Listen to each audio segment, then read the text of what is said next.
અમદાવાદમાં ઓટોમોબાઈલનું સૌથી મોટું એક્ઝિબિશન થયું, જેનું નામ હતું આકાર ઓટો શો, ને જેમાં 10,000 થી વધુ લોકોએ ભાગ લીધો અને 90 થી 100 જેટલા અલગ અલગ ઓટોમોબાઈલના સ્ટોલ નાખવામાં આવ્યા હતા. અને ભાઈ ગાડીવાળા ભાઈ પણ આ એક્ઝિબિશનમાં ઇન્ફ્લુએન્સર પાર્ટનર તરીકે જોડાયા હતા. ને ભાઈ અહીંયા તો આવતાની સાથે જ રજીસ્ટ્રેશન માટે મોટી મોટી લાંબી લાઈનો હતી અને અમને પણ થોડી વારમાં એન્ટ્રી પાસ મળી ગયા અને અમે એન્ટ્રી કરી. અને અહીંયા આવતાની સાથે ઓટોમોબાઈલના અલગ અલગ સ્ટોલ જોવા મળ્યા, જેમાં ઓટોમોબાઈલ્સના parts, accessories, EV vehicle, 4 wheeler અને સીએનજી ના ડીલર્સ, ઓઇલ મેન્યુફેક્ચરિંગની કંપની, કાર ડિટેલિંગના પ્રોડક્ટ, એલઈડી હેડલાઇટથી માંડીને બ્રેક વાયર, સિલિન્ડર કિટ જેવા મોટા પાર્ટ્સના સ્ટોલ પણ અહીંયા જોવા મળ્યા હતા. અને બધા સ્ટોલ પર આવતા વ્યક્તિને સ્ટોરના ઓર્ગેનાઇઝર બધી ડિટેલ્સ સમજાવતા હતા અને પ્રોડક્ટના સેમ્પલ અને વિઝિટિંગ કાર્ડનું શેરિંગ કરતા જોવા મળ્યા.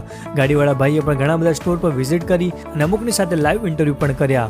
બસ આ એક્ઝિબિશનથી ઘણા નવા લોકો સાથે મળવાનું પણ થયું અને અમારું નેટવર્કિંગ પણ થયું. અને ભાઈ અહીંયા મેકેનિક ફિલ્ડના, ગેરેજના ઓનર્સ, સર્વિસ સેન્ટરના ઓનર્સ, ઓટો પાર્ટ્સના ડીલર્સ, એસેસરીઝના ડીલર્સ જેવા બીજા ઘણા બધા લોકો એક્ઝિબિશનમાં આવ્યા હતા. અમે અહીંયા આવીને ઘણી